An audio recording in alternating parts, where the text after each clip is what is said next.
Ethan had a habit nobody noticed. Every night before sleeping, he would scroll through other people's lives like he was searching for proof that he had already failed his own.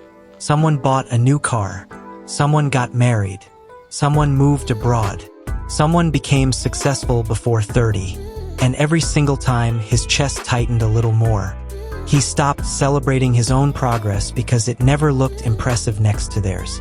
What hurt the most was not that others were winning. It was the feeling that he was being left behind by life itself. And maybe you know that feeling too. That quiet panic when everyone around you seems to be moving faster, while you secretly feel stuck in the same place emotionally, mentally, financially.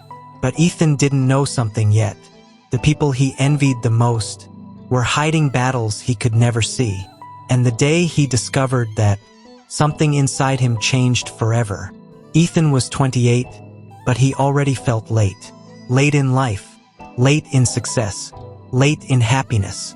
Every morning started the same way. Wake up. Check his phone. Compare. It became automatic. Even small things affected him.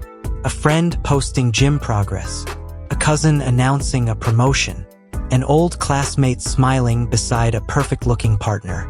Meanwhile, Ethan sat alone in a tiny apartment eating cold leftovers after long work shifts he hated.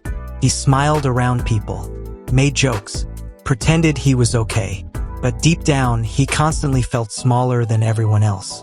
And the strange part was, nobody ever told him he was failing. He told himself that every day. The comparisons slowly changed him. He stopped trying new things because he feared being behind. Stopped posting online. Stopped calling old friends. Stopped talking about his dreams. Because every dream now sounded embarrassing inside his head. One rainy evening, Ethan attended a reunion dinner with old classmates. He almost didn't go, but something inside him hoped maybe seeing everyone again would make him feel connected. Instead, it made everything worse. People talked about businesses, engagements, travel stories, achievements. Ethan sat quietly, forcing smiles while feeling invisible. Then he looked around the table and thought something dangerous. Maybe everyone figured life out except me. That sentence followed him home like a shadow. That night, he couldn't sleep. For hours, he stared at the ceiling, asking himself a question that terrified him. What if I never become someone important? And honestly, that question destroys more people than failure ever does. A week later, Ethan randomly met Daniel, an old friend from college. Back then, Daniel was the guy everyone admired. Confident, successful, always ahead. The kind of person Ethan secretly compared himself to for years. Daniel invited him for coffee. At first, Ethan almost refused. He didn't want another reminder of how far behind he felt. But during their conversation, something unexpected happened. Daniel looked exhausted, not physically, emotionally. There was a heaviness behind his smile Ethan had never noticed before. Then quietly, Daniel admitted something. His marriage was falling apart. His company was drowning in debt. He hadn't slept properly in months. And then he said something Ethan never forgot. I spent years making my life look successful because I was scared people would see how broken I actually felt. Ethan froze, because suddenly, everything cracked open. All those people he envied online, how many were silently struggling too? How many smiles hid anxiety? How many achievements hid loneliness? How many perfect lives were actually survival stories? For the first time in years, Ethan stopped seeing people as competitors. He started seeing them as humans. That realization changed the way he looked at himself. He understood something most people never do. Comparison is dangerous because you compare your private pain to someone else's public performance. And public performances are rarely honest. After that day, Ethan slowly changed his habits. Not dramatically, not overnight, but quietly. He stopped measuring his worth against timelines.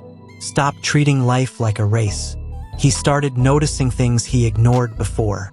The way he still kept going despite exhaustion. The way he stayed kind even while hurting. The way he survived years nobody understood. And maybe that counts for something too. For the first time in a long while, Ethan felt lighter, not because his life suddenly became perfect, but because he finally understood that struggling does not mean failing. Sometimes people are simply healing in different directions. Months later, Ethan was walking home after work when he saw something simple: an old woman slowly watering dying plants outside her apartment. Most of the plants looked weak, but she watered them carefully anyway, not because they looked beautiful already, but because she believed growth was still possible. And somehow, that moment stayed with him, because maybe humans are not that different. Some people bloom early, some bloom quietly, some survive storms nobody ever sees. But that does not make them late. It makes them human. So if you ever feel like everyone is ahead of you, remember this: you do not know the battles hidden behind people's smiles. And your life was never meant to look exactly like theirs. Maybe your journey is slower because it is teaching you something deeper, something quieter, something real. And maybe you are not behind at all.